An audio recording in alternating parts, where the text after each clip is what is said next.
Yes. Okay. Yes. When I switch it, does Um, everybody see it switch? yes. All right. Awesome. I wasn't sure. I had I was telling Sarah this earlier. Put some notes down under some of the slides. You can do that in PowerPoint, and I was trying to figure out a way to be able to do the slideshow and read the notes at the same time. So I'm trying to use my second monitor, and I just want to make sure it was showing up correctly. So, all right. I'm gonna go ahead and get started, and I'll try to not dwell on this too terribly long. But I wanted to. We've had RTA academies prior to this that have dealt primarily with the kind of functional classroom, functional educational spaces. When we talk about program spaces and buildings, how that affects learning, how to optimize those spaces for flexibility and agility from a teaching and an educational delivery standpoint. And one of the things that I wanted to talk about today was kind of removing ourselves from the classroom itself and talking about spaces that also have what I believe and a lot of people believe a great deal of importance to the educational environment, and that is social spaces within the building and areas that we can kind of help create and allow for social interaction within the schools. I'm focusing primarily on K through 12 facilities here, but there's a lot of overlap in what I'm going to talk about today with higher education facilities. And in a lot of ways, the higher ed facilities have been doing some of these spaces for much longer. And we'll show some examples of both projects at RTA and other projects around the country that I think do these things very, very well. So getting started. So, the year 2020 has been a huge wake-up call for a lot of reasons. And one of the things that the COVID-19 school closures have, they've caused widespread concern over developmental delays in learning among students. But also, there's a lot of concern over developmental delays in terms of social and emotional development in students as a result of them being socially isolated from their peers. And I think that's really important to kind of think about. And this is a quote out of the American Academy of Pediatrics COVID-19 planning considerations that they released. I want to say this past month before schools were starting to reopen. And just to read the quote off, the importance of in-person learning is well documented. There is already evidence of the negative impacts on children because of school closures in the spring of 2020. Lengthy time away from school and associated interruption of supportive services often results in social isolation, making it difficult for schools to identify and address important learning deficits. So, they're talking about a few things here. Obviously, supportive services and being unmonitored and being away from the school is a really big concern. But it's also really concerning to think of, families and kids that maybe they don't have siblings or they haven't had any kind of social interaction over these past several months. And we'll talk a little bit more about the kind of some of the science behind that, but especially in younger children that are still, still kind of in their prime area for cognitive development, that's a really big concern to be socially isolated for so long. There's a lot of research out there that suggests that having a lot of social interaction, especially at the younger ages as they start to develop, is really, really critical for them to be able to, show empathy towards other students, to be, socially literate, to be able to collaborate well with others, and all of these other skills that are becoming increasingly important, not only in schools but also in the workforce as a whole when they graduate. So, anyways, we often think of schools as being a place where students are immersed in formal education. But schools are also where students at all ages develop these critical skills, like I mentioned. Learning is typically framed as being experienced either formally or informally, and I kind of touched on that just a second ago. Formal learning is what we consider to be the learning that occurs usually in a classroom type environment. That can also be virtual. It can occur in other places as well, like a collab, for instance, as long as it kind of meets these criteria of it's being systematic, it's structured, it's typically subject-based or goal-oriented, and it's guided by an instructor.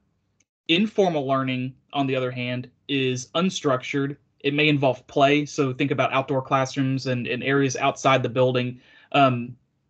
social and conversational studying and teamwork. So things that you're not necessarily involving an instructor in. They're kind of doing this on them on their own, students.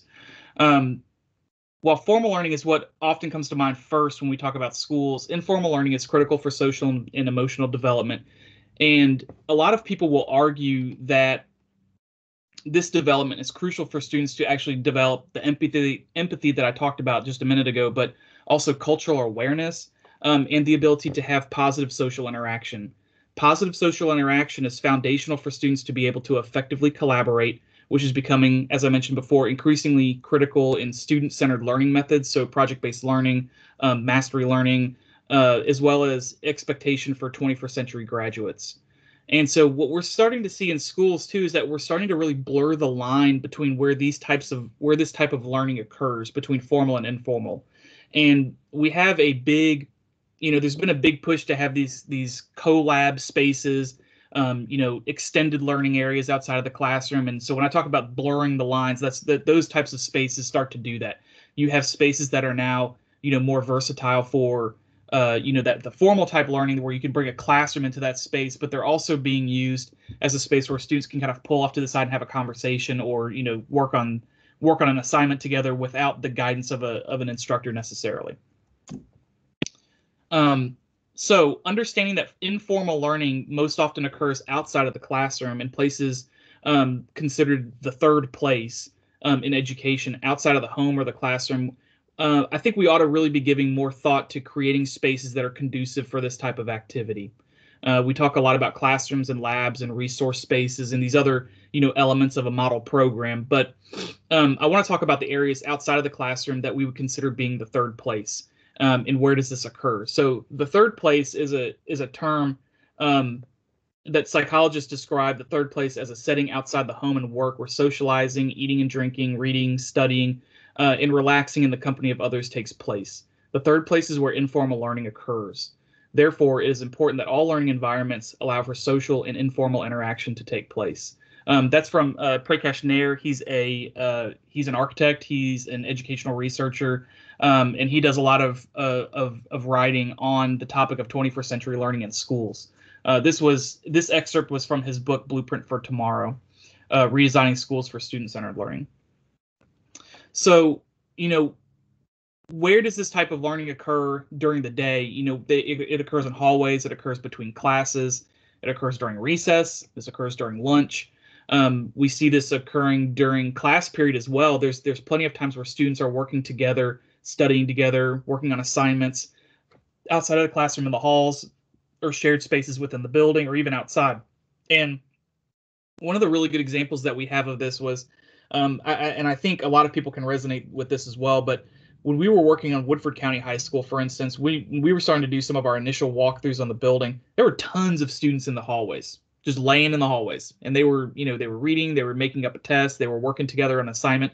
And so they're already doing this in schools. And so when I talk about how can we take the understanding that this is already occurring in buildings and really capitalize on it from a design standpoint, that's kind of what I want to talk about and what I want to make sure that we're all collectively thinking about as we do these types of projects. We've been doing much more thinking about these spaces lately, and I really do believe that it's on us as designers to incorporate this into the fabric of the building. Again, these are types of spaces that don't show up in a program, for instance, or a KDE model program. This is something that's really kind of on us to make sure that we're including and thinking about critically as we're in the design phase. So how can we capitalize on this as designers? And I think that we can really reinforce the importance of social interaction and support that type of informal learning by doing three things specifically. One being, we promote social gathering.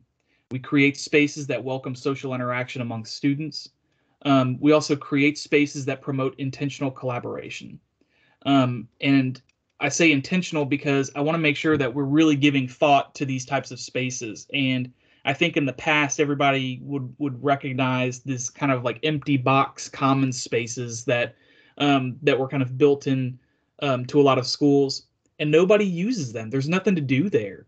And, I certainly recall being in middle school. They did a big addition to my middle school when I was in 6th grade. and they had these big commons connectors that connected the sixth grade wing back to the main building. And the whole idea was that we would spill out and use these spaces outside of the class. And nobody did because there wasn't anything there. We didn't have any furnishings. There was no way to kind of have a presentation. Anything that you wanted to use that space for, you had to kind of set it up and wheel things into the space. And just the educators didn't want to do that. And so I want to make sure that when we're talking about collaborative spaces and buildings, we're not just kind of showing an open space on a floor plan and just calling it that. We really need to be thinking critically about what we're furnishing that space with, working with the teachers and the staff at the schools to make sure that they have what they need in those spaces to really make them an effective learning environment. And we also want to make sure that it can respond to both social and informal learning needs as well as well as the formal learning needs of a classroom kind of outside the class. And when I talk about versatility in those spaces, that's what I mean. They're a little bit more intentional than just being flexible. I also think that, the kind of third part to this is that we can promote community within our schools. I want to be able to, reinforce the idea that the school is a community of students that reflect the community that it lies within, and make it known that all students are an equal part of that community. So those three things, I think, are how we're going to be able to capitalize this on, or capitalize on this as designers. So first thing, promote social gathering within the schools. Some of you all may have heard this set of terms before, but David Thornburg, an educational researcher and futurist, identifies 4 primordial learning metaphors, and that is spaces that were spaces that are conducive to learning and the transfer of knowledge. And he relates these back to kind of like primitive environments. So one of them is called campfire, which is a space in which you're going to learn from an expert. The second one is the watering hole, which is a space where you're going to be learning from your peers. The third one is the cave, which is an area that you're going to be learning from introspection. And the fourth one is life, so a space where you're going to learn by doing. And so they talk about how knowledge was transferred in past cultures and in past generations, all the way back to, like I mentioned, these kind of early humans, I guess. And these 4 spaces were areas where either knowledge was grown or knowledge was transferred between people. And so he thought that was pretty interesting in terms of applying that to actual spaces of learning in our school buildings. And so with this type of social interaction, that kind of falls under that watering hole category. David Thornburg also mentioned that a well-designed school ought to provide spaces that allow students to experience all 4 of these learning modes. And when you think about things like a preschool classroom or some of the early elementary classrooms up through, kind of around 2nd grade, where the students really spend most of their day in that single classroom and they're not transferring between classes, or different subjects. They're all kind of within that singular unit. It's really important that we're providing those 4 types of spaces within those classrooms themselves. And we really ought to be thinking about that, especially when we're designing those particular types of classrooms. But within the school itself, looking at the watering hole as a spaces that best serve the watering hole learning mode allow for students to comfortably take breaks, move off the beaten path, off of a corridor for a conversation.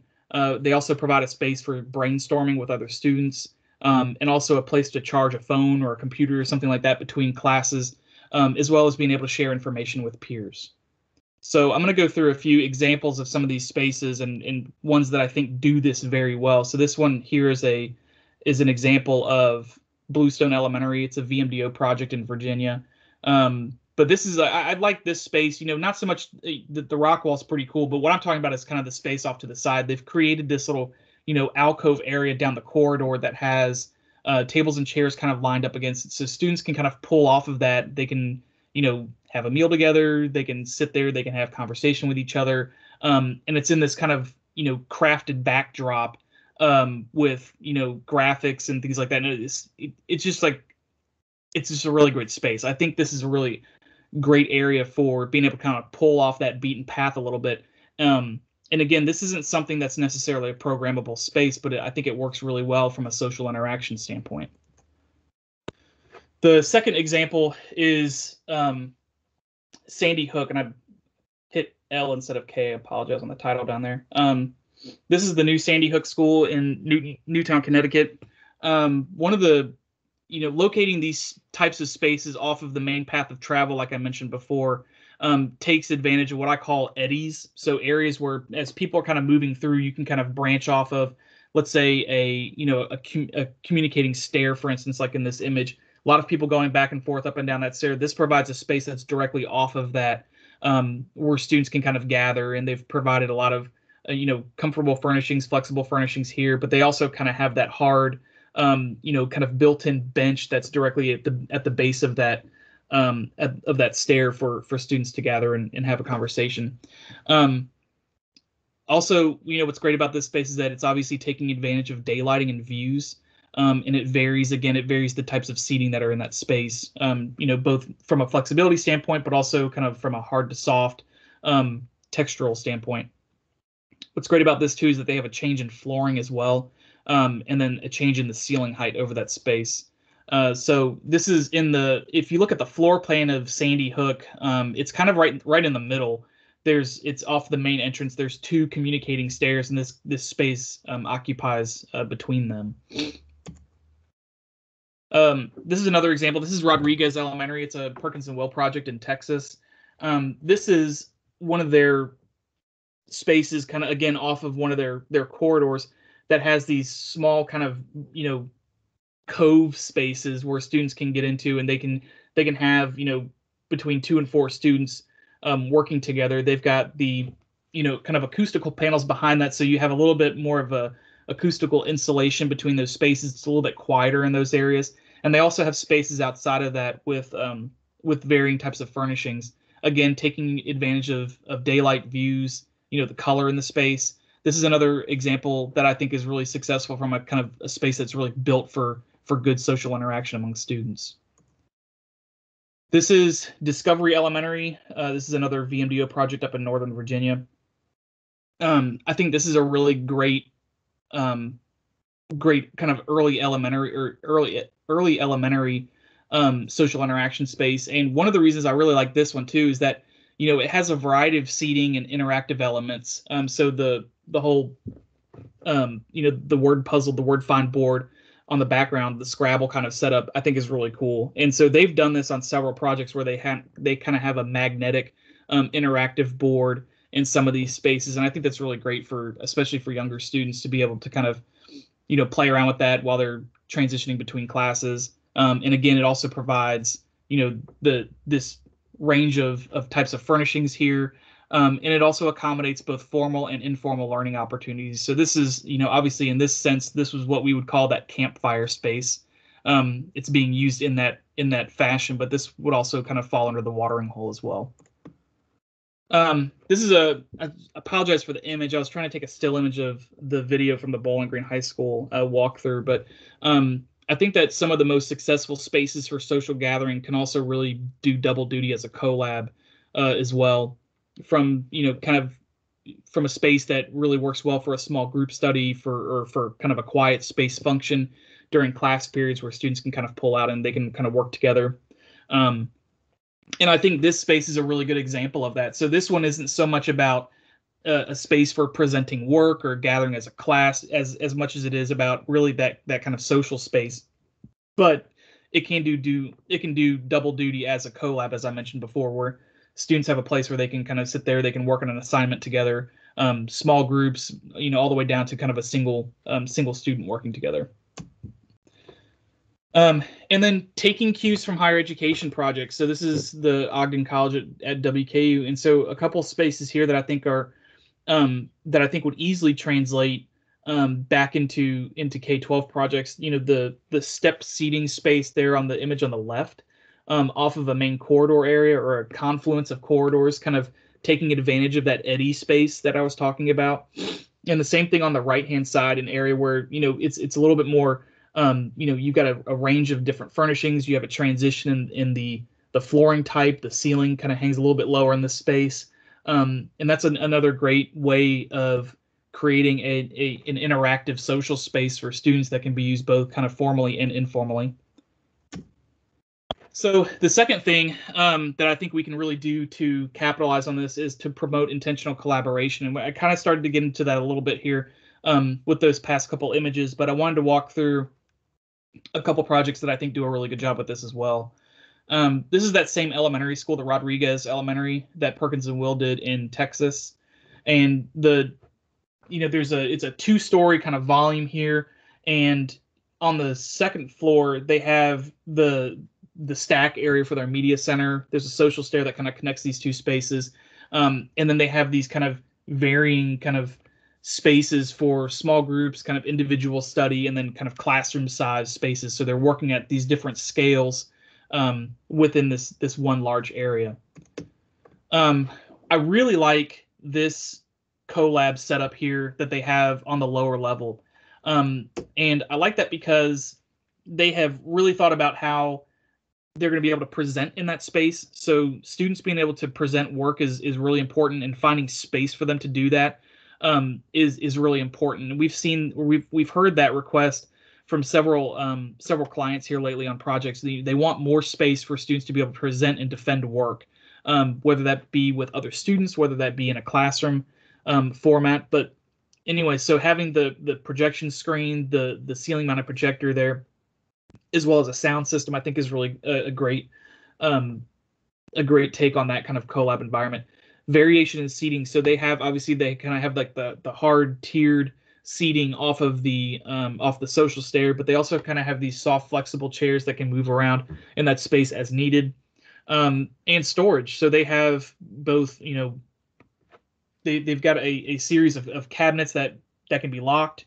They have shelving there, so they have a lot of kind of easily accessed, equipment and things like that they would be able to use materials for students to use within that space. And I think that's really effective for something like this. So, especially from the formal educational environment, this is a really great use of space outside of a classroom. And again, it does kind of double duty, both as being a formal learning environment, but also being an informal one where students passing back and forth to the class have a space where they can kind of pull off, have conversation. They can meet in a group that is informal and not necessarily teacher guided. Same thing. This is up on the upper level of the media center in that same space. And, so they have this kind of large graphic panel on the wall behind them with a set of risers. And, obviously in this particular image, they're looking at this more of that kind of campfire type space where students are learning directly from an instructor, but you can start to see how all these spaces work together to form really great kind of social interactive spaces. This is an example from Bowling Green High School. This is one of the collabs. Again, I apologize. I was doing like a screen grab off of a video. So I don't know. Hopefully it shows up okay on your screens as well. It's a little blurry on mine. But, we've got the markable wall surface on the back wall. We've got a monitor that can move around. That's great for kind of that presentation quality, and then a variation in types of seating in that space. So I think this is really, I think Bowling Green in general is some of the best examples that we have to date of these types of spaces. So I'm really excited to see these start to get completed. And this is another one we kind of talked about or used this image for some of the conversations that we've had on Garrison Elementary so far. But this is an image of Bluestone Elementary. It's another VMDO project, but this is one of their academic wing corridors that has these kind of like break off nodes. And I think that's just like a really successful way to kind of promote that type of space, both, informally and formally, for students to be able to kind of to gather, and then also have areas for student collaboration with an instructor. Promoting community. So, schools are microcosms of the communities that they are located in, especially at the elementary school scale. So a lot of people will refer to an elementary as a neighborhood school. They're kind of situated in specific neighborhoods before you kind of branch out to a larger school, like a middle school.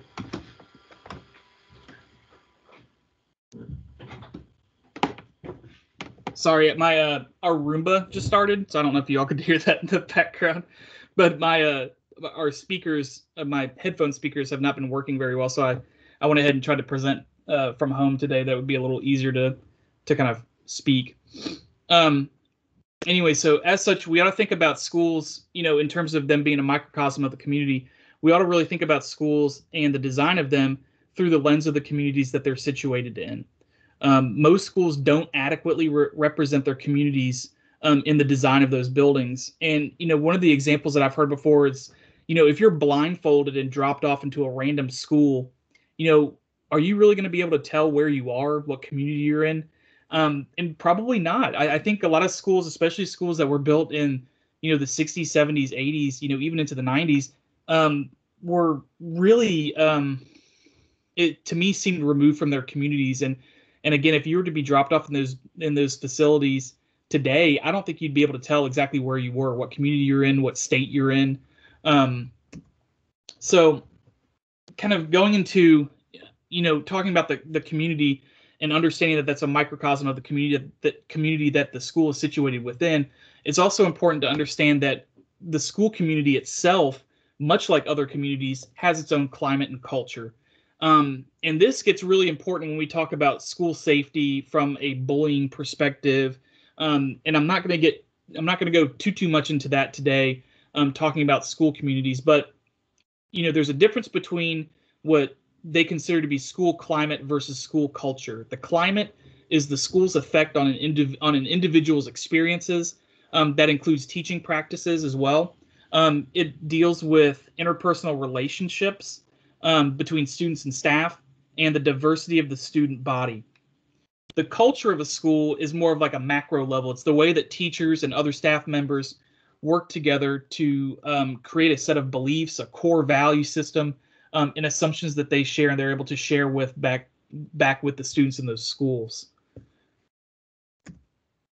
So the benefits of creating a positive school climate and culture are important for a lot of reasons. This information is coming from the National Council on School Climate.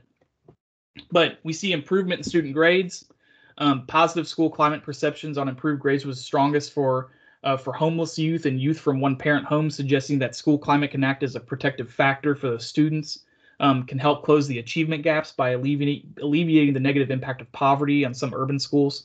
It's a protective factor against the development of risky student behavior, lower rates of psychiatric problems, reduced aggression and violence, on and on and on, reduced bullying behavior.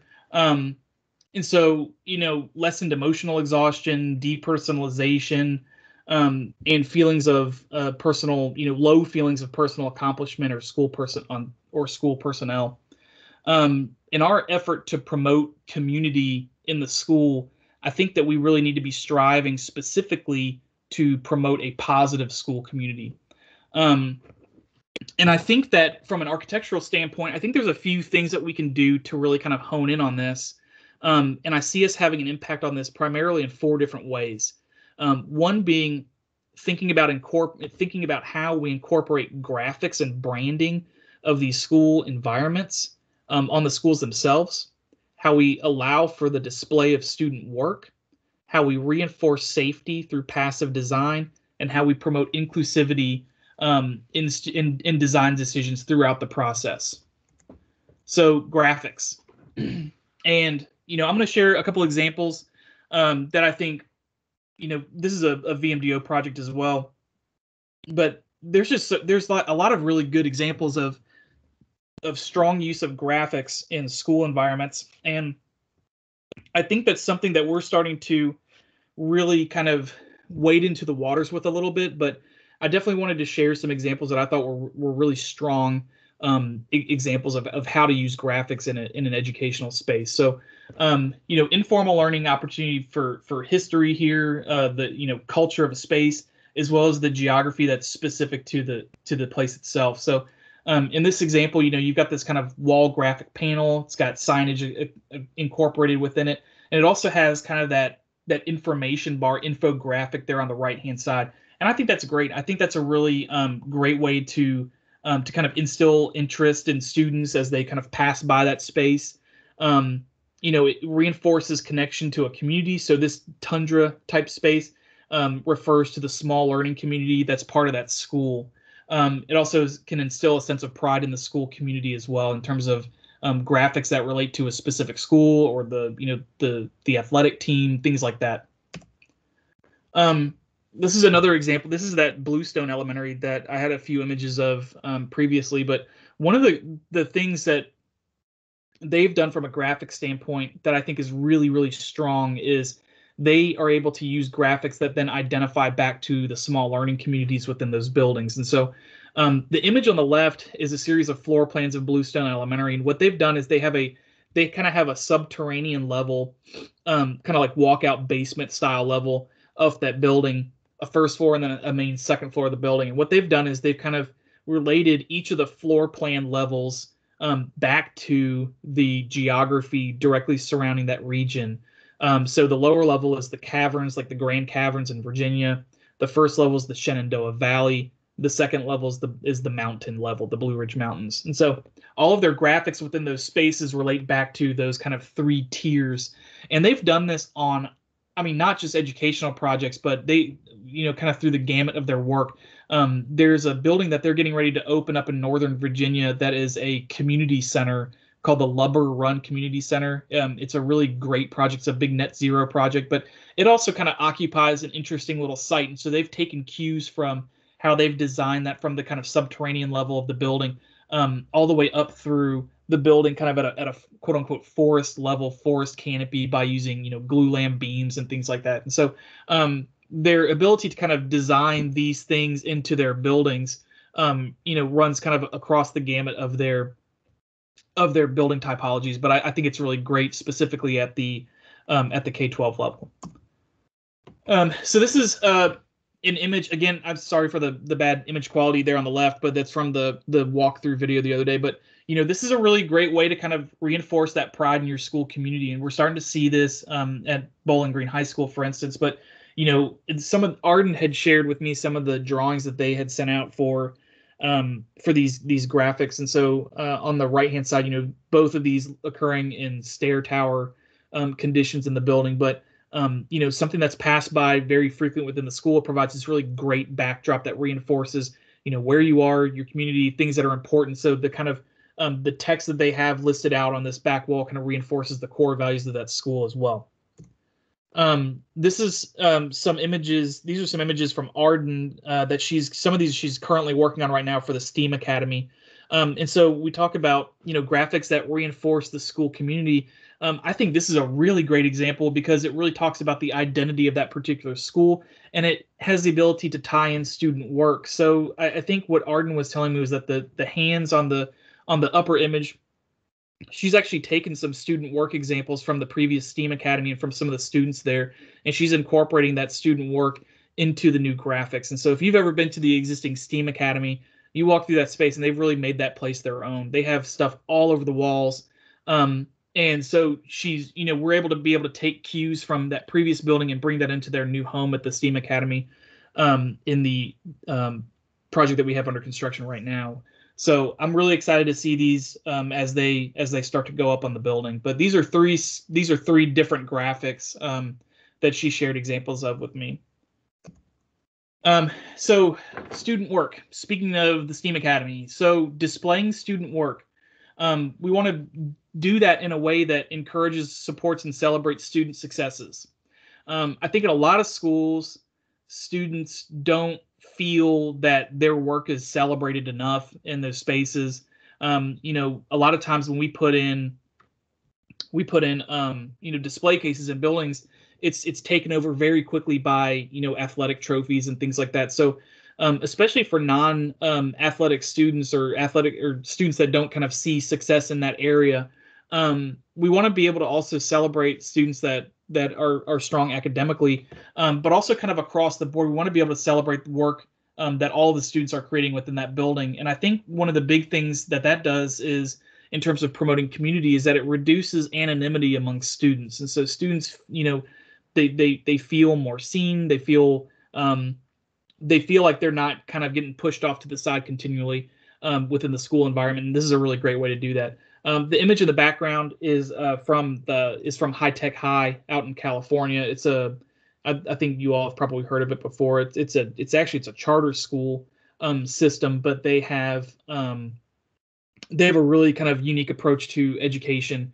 And it really falls in line with the STEAM format, but it's very student centered. But they've always done a really great job of, every single year the school looks completely different. I mean, it's all new student work that's posted all over the place.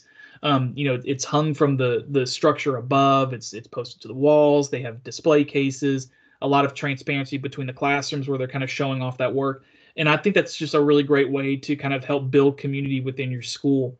And so what I want us to do kind of moving forward is really consider how that work can be displayed aside from just kind of pinning things to a wall surface.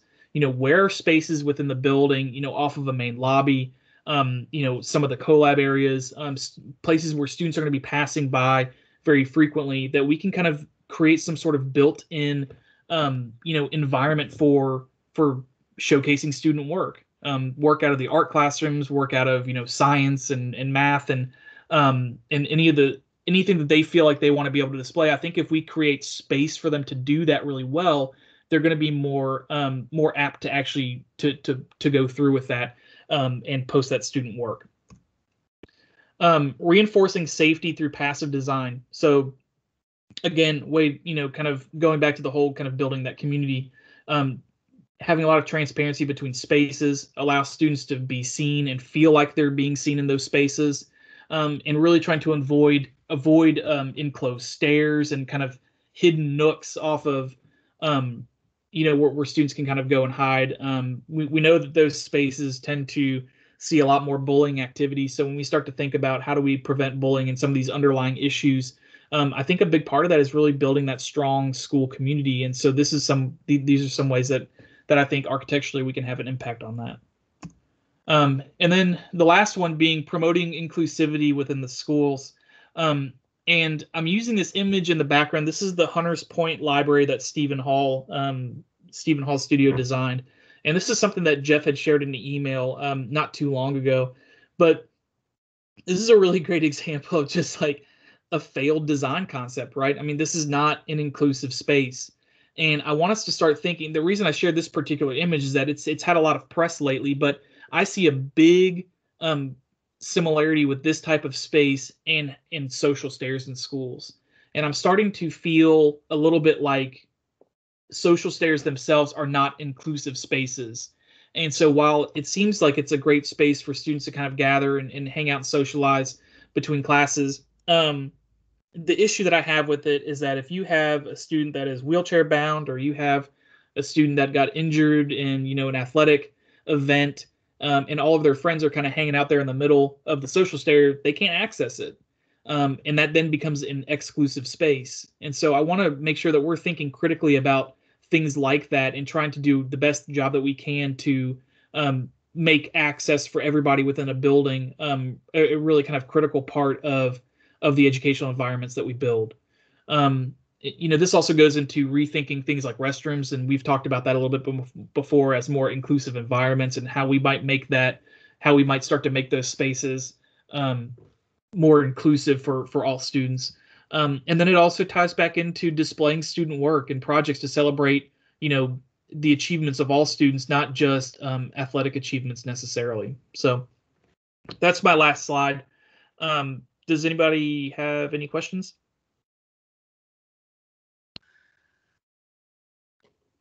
Brian, thank you so much. That was a great academy. I can't believe you put that together kind of just at the end of last week when I asked you if you would do something for us. So thank you very much. And I'm sure people have questions. So please speak up or type them in the chat. We'd love to continue the conversation. We have about 15 minutes. We can talk a little bit more about this.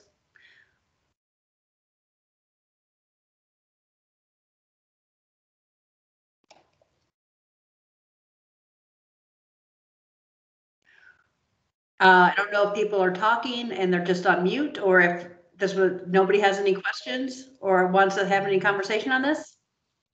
I got one question. Yes. So with all of the pandemic stuff and everything like we're seeing now with reduced occupancy in classrooms and things like that, it seems to me that these collaborative spaces are so much more important now. And then the other thing I think that's really important for us to consider is just the construction methodology we use for classrooms. Say we do a standard double-loaded corridor. It seems like the walls that are perpendicular to the exterior wall should always be made of an abuse-resistant chipboard, because we don't know what the size of classrooms are going to be in the next 20, 30, 40 years down the road. Right. And so those are kind of important guidelines that we've been trying to incorporate in the firm. I guess my question really to Brian is, how do we go about selling this collaboration in times of COVID, assuming COVID's going to be with us for the next 6, 8, maybe 12 months or so? I think as schools are specifically looking for spaces to be able to kind of separate students and kind of break out, I think these types of spaces are going to be, extremely important. And to be able to have, or to be able to show a client, for instance, that, listen, if you had to socially distance your classroom, for instance, and you have to kind of cut that, that student load down, we have a place where you can do that. And we have areas off of these main corridors where you can kind of hold class, from like more of like a resource sized classroom, off of a main corridor where you're not having to try to cram them into a singular space. And so I think that the more we try to make our buildings, more versatile and agile for the educational environment, as we kind of proceed down this path, I think the better these schools are going to be able to respond to and withstand change. And that change is, everything from what does educational delivery look like in 10 years versus, a pandemic happening. I think the more we can do that, certainly the better. And one of the interesting things that I forgot to mention it early on, but a lot of people have posed this question of like whether we're actually going to build schools in 100 years. And are we going to get to a point where learning just doesn't occur in a school environment anymore? Everything's just virtual. And I think that the resounding answer to that right now is no. Is no, we're not going to change what we're doing right now, because we know that the kind of that social isolation that students are feeling, both from being socially isolated from their peers, but also having taken that step back in terms of loss of kind of motivation and educational development, things like that we're seeing. I think that we really need to have these physical spaces. I think this is really, really important for us, and that's part of that whole the whole conversation that the American Academy of Pediatrics was having at the very beginning. So again, back to your question, I think that it's going to be really important that we still continue to build schools and build them in a way that they are, increasingly agile and versatile to the needs of education, as that continues to change. And like Kevin mentioned, doing that in a way that, we make assumptions to say, look, if in 10 years they need to do something different with the layout of this building, you can do that. And the thing that we got strapped with, all these, 1960s era buildings is that we can't move all these load-bearing walls and these heavy CMU walls that are between classrooms. It's just impossible. It's just so much work. Whereas, if you have something, a different material that you're able to, to take down a little easier, and we're able to sell that to the clients and say, listen, if this doesn't work for you in 15, 20 years, this school is still versatile, it's still agile, it can change, it can adapt to new needs. One of the things too, that I didn't talk about is the exterior of the building and how the site functions with that. I mean, there's a whole separate conversation to be had that just talks about outdoor learning, and I didn't get into that in this particular presentation because it's almost too much. It's almost a secondary presentation just like this that goes into unstructured play in the informal learning that occurs through that. And so I want to make sure that, I think that having spaces like that and having outdoor spaces as well, assuming you're able to use them in your particular climate, that's a whole different scenario in terms of now we've opened up all of this additional space. So if we're in, the middle of a pandemic again in 10 years, maybe schools are a little bit more resilient to reacting to that by incorporating outdoor learning environments as well. I want to add on that just a little bit. Brian, the lessons that you've presented here today on indoor are almost universally applicable to outdoor spaces. Yep. And I think one of the really important things you said early on is that formal learning is instructor-led. It's not necessarily refined to the classroom, as anyone can tell you who did marching band or participated in a sports team or was active in scouts. It's instructor-driven. And so one of the big challenges that landscape architects and site designers are facing is that the outdoor space has long been treated by educators as the informal learning space or a play space. And so there's this built-in kind of programming in teachers and students that there's no learning that can happen outdoor. And so one of the things that we see as a major driver is teaching how to have instructor-led activities outside and what those look like and how they differentiate or support the instructor-led activities inside.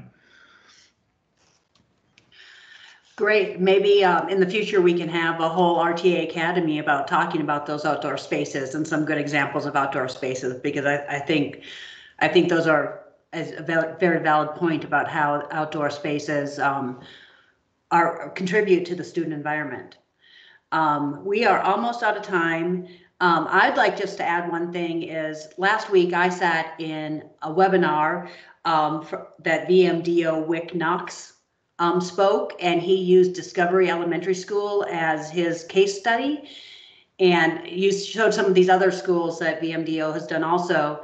And I think it's important to point out that all of these schools are also net zero energy and net zero carbon and have solar arrays and are also they're very sustainable buildings, and that they do models for all of these buildings when they're deciding on orientation and where these common spaces and shared spaces are and how light gets into these spaces, daylight gets into these spaces as a part of their energy modeling at the beginning.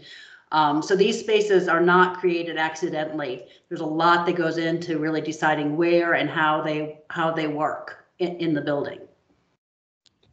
There's a couple questions that I want to touch on real quick. One of the questions that in the chat came from Katie. Has there been any conversation about safety when the common spaces are so open? I mean, we certainly have this conversation with just about all the clients that we're involved with these days. And again, as far as, safety concerns, we look at that from the standpoint of layering safety and security into the building. And so you can still have common spaces and these open spaces as long as you've balanced those spaces with somewhere for those students to go in the event of an emergency. That goes down all the way down to the level of, providing a tornado shelter and making sure that those students can access the tornado shelter in a suitable amount of time.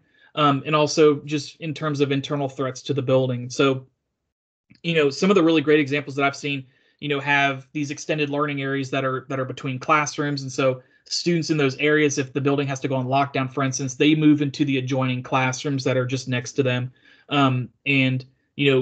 Again, it goes into making sure that the classroom spaces that we design kind of have a balance of that transparency, so you can kind of see in and out of the classrooms from certain areas, but you also have areas that are out of sight, out of visibility, where students can gather and be safe in the event of an emergency. And keep in mind too that these common spaces are not quote unquote additional classrooms that have a full-time occupancy of students. Those students are coming from another classroom to begin with, to get to that space, to use it. So just like we talk about with using the tornado shelter, those spaces, we're assuming that occupancy can kind of move over to that space, just like you could move students out of a common space into another classroom that they were probably coming from to begin with, to be in a safe area.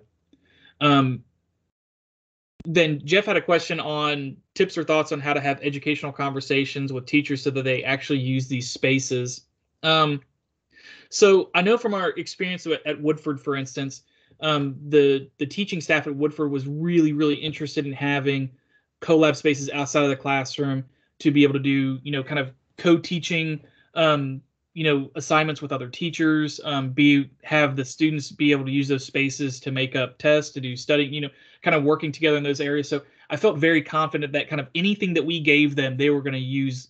But it goes back into, in terms of making sure that they use those spaces, it goes back into making sure that those spaces are really, adequate and they're versatile for the teachers to use, and that they have things where they can present that are already built into the spaces. They have areas where they can store materials, and they kind of have things that are kind of quick grab, especially in those the larger collab areas. That example from the Rodriguez Elementary that I showed you is a great example of that. If we're building in some of these things and we're specifically, as I mentioned, intentionally designing these collaborative spaces, they're going to get used. What the problem is that if you have these kind of spaces where you don't put enough thought into it and it's just kind of this open box, those are the spaces that, or you have a space that you've just thrown some furnishings into and that's it. Then I think that the teachers and the educators in the building are going to be less likely to pull their class out of their classroom and occupy that space to work on an assignment or to have a presentation, because now they're having to go through all this extra work to set that up. And we just know that, the time that we have, the time that students have in classrooms is chock full as is. And so the less setup time that educators have to kind of work on, the more likely they are to use those spaces. So I think we're kind of at the end, but if anybody has any other questions, let me know. I think Arden has a question. So Arden, please go ahead. Oh, yeah. So, and it's kind of to play off of the educational conversations with staff and teachers, because I've noticed that like we create these collaborative spaces and they're kind of a balance between the architecture and the furniture that actually gets put into the space, but we don't always have control over the actual furniture that goes into the space, and sometimes that can make or break that collaborative area.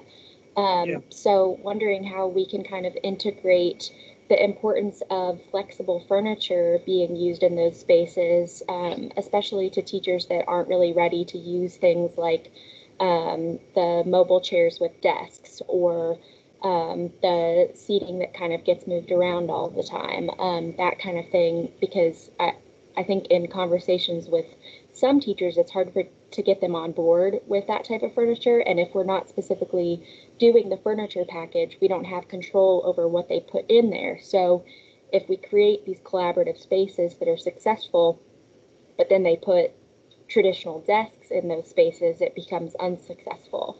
So I guess, have you given any thought to kind of how to include furniture in the conversation of kind of educating them to create even more collaborative, usable spaces? Yeah, and that's I wish I had a better answer for that question, and that's something that we've struggled with. I mean, not just in these types of spaces, but even just in the standard classrooms, it becomes a bit of a struggle, and we want to have these we want to have furnishings that have a high level of flexibility. And yes, you're right. Bowling Green High School has moved forward with doing the kind of mobile desks and chairs, and I think that's great. But we looked at Providence too, and they weren't really ready for that. And so they went in with non-castered tables and chairs. Now they're a lot easier to move than kind of older classroom desks and things like that. But I kind of wonder, to some degree, I feel like on other projects we've had more success getting furnishings that we designed around and picked out in like media center spaces, for instance. And I wonder if maybe we take that same approach with some of the collab areas. We kind of try to incorporate that. And I don't exactly know if that's just a matter of us trying to have a line item in the budget early on that we kind of get involved with that. But I would absolutely like us to see. I would like to see us have much more of a hand in the furnishing selection on our schools. And you're exactly right. I mean, and I think that the success of some of these spaces absolutely fails at the furnishings level. And so I don't know what other architecture firms are doing in different states to kind of pull this off time and time again. But I feel like there's just more collaboration between the interior designers on those projects and actually having a big hand in selecting the furnishings. It has to be. I can't think of it another way. So I feel like your idea to kind of try to get it in up front, at least for those collaborative spaces, and treat it like a specification that we do for like a media center. I think that could be a good way to kind of approach it and see if we can get people on board with that. And I don't know. I would have to kind of, let Dan and other people weigh in on this and some of their past experience with clients. But I mean, I feel like you can make such a strong case for letting us have more of a role in this, in terms of making these spaces as successful as possible. And it absolutely, in some of these cases, absolutely comes down to the furnishings. And sometimes, I mean, that's really the biggest part of in a lot of this.